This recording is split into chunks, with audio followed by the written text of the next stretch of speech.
it's alive. Never any deaths inside of the cave.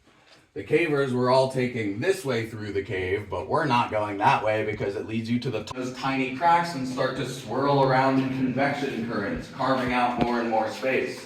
Until after thousands and thousands of years, we have a nice big circular passageway that we can stand up and walk through.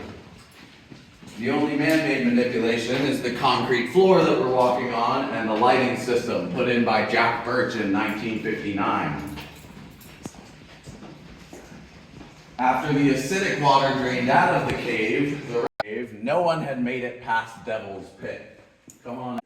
First off, you can see a lot of evidence of that big collapse period I was just talking about, because all of these big boulders down in the middle of the pit used to be part of the ceiling until that fault line shifted and caused it all to collapse into the middle.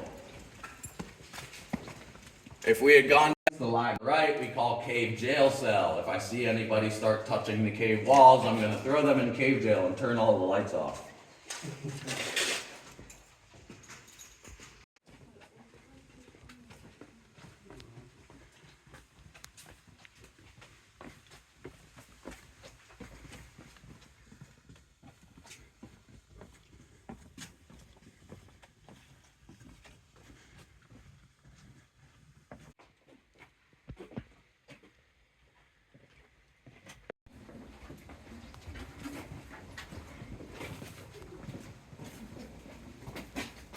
We're almost to the active part, and all of these formations in the active part would be solid crystal all the way through.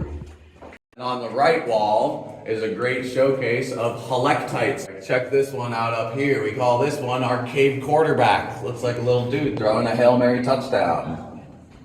Or this one looks like a rubber chicken on the wall.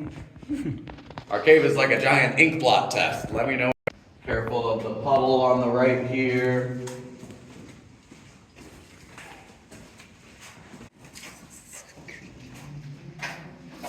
Some of that carbonic acid molecules. Whenever you have CO2 and H2O next to each other, they'll make small amounts of H2CO3, which eats away at the calcite crystal. All of the acidic molecules hang out in the ceiling, so you can see how the acid is eating.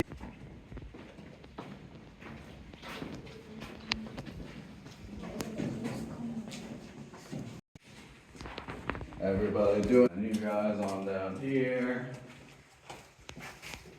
Next group, I love this.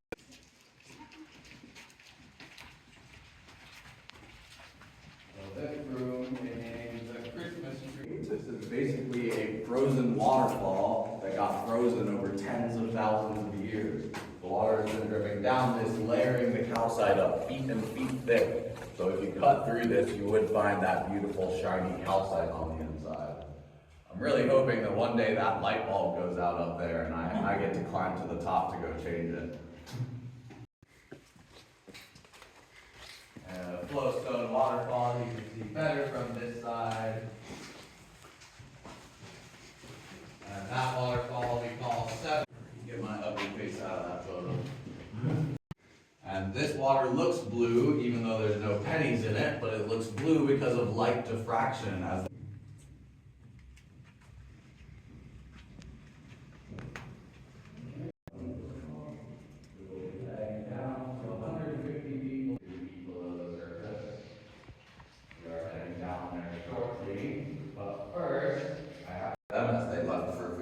so we've never had a family of bats in our cave. And this soda straw over here is one of the longest ones in the country, which is why we have to put that protective grate underneath it. So now I will hold this light up top while you guys make your way. While we're down here, I usually like to do another second of cave darkness. So let's have everybody sit down. In the pitch black down here, your brain does this cool thing where without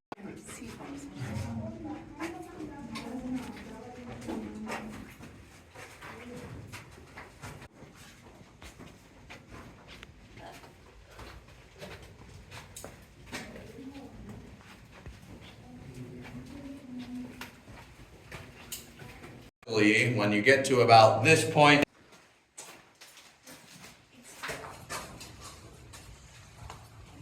That's nice, and soda straws, all sorts of different formations up there. That's pretty cool. And then I'll turn this light off and follow you guys up from the back of the group. Show you the microorganisms that live on the. I do love the colors of the calcite in the cupcake, that really pretty deep purple to orange color variation. The room has the lights off, but once we get into Crystal Palace, I'll turn the lights on for us. Lots of really, really beautiful helictite growth going on in this room. And this is really what sets us apart from. It reminds me of something out of Stranger Things. I want to call this one the Demogorgon.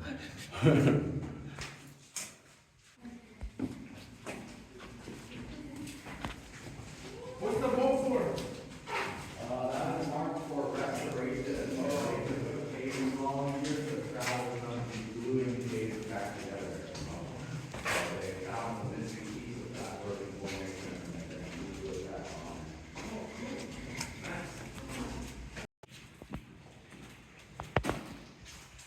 So the last thing we're looking at is the reason it is a felony to damage caves in Texas. Back when this happened, it was only a misdemeanor, and the Mayfield family pushed the state of Texas to make more strong legislation to protect our caves.